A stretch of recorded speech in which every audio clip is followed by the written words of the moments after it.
एक समय की बात है जब सभी 9 ग्रह सूर्य, चंद्र, मंगल, बुध, बृहस्पति, शुक्र, शनि, राहु और केतु के बीच यह बहस छिड़ गई कि उनमें सबसे बड़ा कौन है। सभी अपनी अपनी महिमा का बखान करने लगे और किसी नतीजे पर न पहुंच सके। अंततः वे इस विवाद को सुलझाने के लिए देवताओं के राजा इंद्र के पास पहुंचे। देवता के राजा इंद्र भी इस दुविधा में पड़ गए कि किसे सबसे बड़ा और किसे सबसे छोटा बताया जाए। उन्होंने विचार किया और कहा, पृथ्वी पर राजा विक्रमादित्य बहुत न्यायप्रिय और बुद्धिमान हैं। वे ही इस विवाद का सही निर्णय कर सकते हैं। तब सभी 9 ग्रह पृथ्वी पर पहुंचे और राजा विक्रमादित्य को अपनी समस्या सुनाई।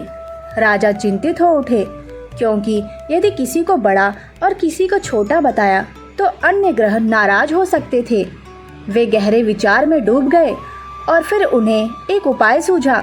राजा ने 9 ग्रह 9 अलग अलग धातुओं सोना, चांदी, कांस्य, पीतल, सीसा, रांगा, जस्ता, अभ्रक और लोहे से 9 सिंहासन बनवाए।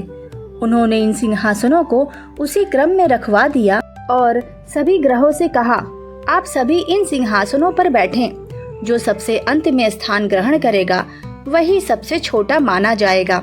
ग्रहों ने बारी बारी से सिंहासन ग्रहण किया, लेकिन शनिदेव सबसे अंत में अपना सिंहासन प्राप्त कर सके। इस प्रकार उन्हें सबसे छोटा घोषित कर दिया गया। यह सुनकर शनिदेव क्रोधित हो उठे और शनिदेव ने क्रोध में कहा, राजा विक्रमादित्य, तुमने मुझे सबसे छोटा बताया है, लेकिन मेरी महिमा तुम नहीं जानते। मैं जब किसी पर अपनी दृष्टि डालता हूँ तो बड़े से बड़े राजा और सम्राट भी संकट में पड़ जाते हैं। उन्होंने आगे कहा, सूर्य एक राशि में 1 माह रहता है, चंद्रमा 2.5 दिन और मंगल 1.5 माह, बृहस्पति 13 माह और बुध शुक्र 1-1 माह रहते हैं। लेकिन मैं किसी की राशि में 2.5 से 7.5 वर्षों तक प्रभाव डालता हूँ। मेरी 7.5 के कारण ही श्री राम को वनवास भोगना पड़ा और रावण का समूल नाश हो गया। अब तुम्हें मेरी क्रोध का सामना करना पड़ेगा। शनिदेव के श्राप के कारण राजा विक्रमादित्य पर भारी संकट आ गया। उन्होंने अपना राजपाट खो दिया और दर दर भटकने लगे। भयंकर कष्टों और अपमानजनक परिस्थितियों का सामना करते हुए वे एक दिन एक नगर में पहुंचे, जहां एक सेठ ने उन्हें अपने यहाँ काम पर रख लिया। एक दिन सेठ की पुत्री ने अपने गले का हार खो दिया और संयोग से राजा विक्रमादित्य पर चोरी का आरोप लग गया। गुस्से में सेठ ने उनके हाथ और पैर कटवा दिए, उन्हें जंगल में छुड़वा दिया। कई वर्षों तक कष्ट सहने के बाद राजा ने एक रात स्वप्न में शनिदेव को देखा। शनिदेव ने उनसे कहा, राजन, अब तुम्हारे कष्ट समाप्त होने वाले हैं। राजा ने हाथ जोड़कर विनती की, हे शनिदेव, मैंने अज्ञानतावश आपको सबसे छोटा कहा था। कृपा मुझे क्षमा करें और किसी और को ऐसा कष्ट न दें। शनिदेव ने उनकी प्रार्थना स्वीकार कर ली और उन्हें वरदान दिया कि जो भी मेरी कथा सुनेगा और नित्य मेरा ध्यान करेगा उसके सारे कष्ट दूर हो जाएंगे।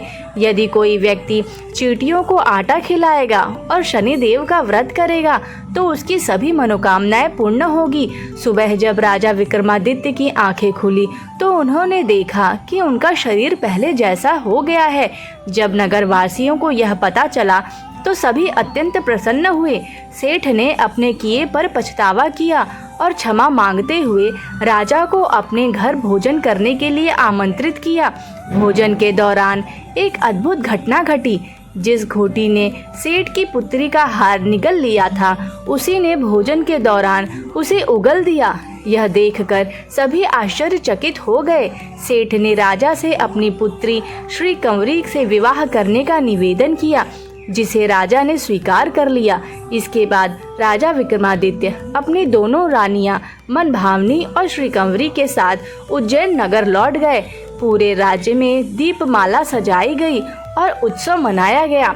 राजा ने घोषणा की, मैंने शनिदेव को सबसे छोटा कहा था, लेकिन वास्तव में वही सर्वोपरि हैं। उनके व्रत, कथा और पूजन से सभी कष्ट दूर हो जाते हैं। तब से पूरे राज्य में नियमित रूप से शनिदेव की पूजा और कथा सुनने की परंपरा शुरू हो गई। जो भी इस कथा को सुनता है उसके घर दुख दूर हो जाते हैं और उसे सुख समृद्धि प्राप्त होती है। बोलिए शनिदेव की जय।